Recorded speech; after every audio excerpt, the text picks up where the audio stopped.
గ్రంథము 16వ అధ్యాయము page number 458. దేవా, నీ శరణుజొచ్చి ఉన్నాను, నన్ను కాపాడుము.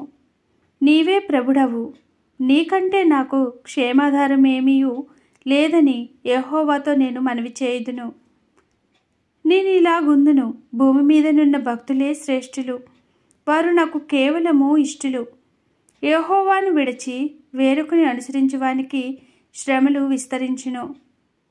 వారు అర్పించు రక్తపానీయార్పణములు నేను అర్పింపను, వారి పేర్లు నా పెదవులనెత్తను. యెహోవా నా స్వాస్థ్య భాగము, నా పానీయ భాగము, నీవే నా భాగమును కాపాడుచున్నావు. మనోహర స్థలములలో నాకు పాలు ప్రాప్తించెను, శ్రేష్టమైన స్వాస్థ్యము నాకు కలిగెను. నాకు ఆలోచనకర్త అయిన యెహోవాను స్తుతించెదను. రాత్రి గడియలలో నా అంతరంద్రియములు నాకు బోధించుచున్నవి. సదాకాలము యెహోవా యందు నా గురి నిలుపుచున్నాను. ఆయన నా కుడిపార్శ్వమందు ఉన్నాడు గనుక నేను కదల్చబడను.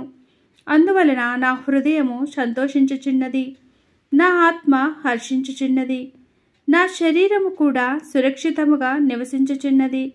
ఎందుకనగా నీవు నా ఆత్మను పాతాళములో విడిచిపెట్టవు, నీ పరిశుద్ధుని కొల్లపట్టనీయవు. జీవమార్గమును నీవు నాకు తెలియజేసెదవు. నీ సన్నిధిని సంపూర్ణ సంతోషము కలదు, నీ కుడి చేతిలో నిత్యము సుఖములు కలుగును. దేవుడి చిన్ని వాక్యాన్ని దీవించునుగాక.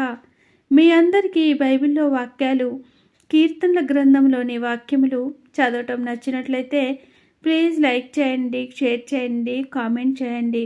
బైబిల్లో ఇలాంటి వాక్యాలు మీకు చదివి వినిపించాలనుకుంటే కింద కామెంట్ రూపంలో తెలియజేయండి. మరొకసారి మనందరినీ దేవుడు దీవించునుగాక. ఆమెన్.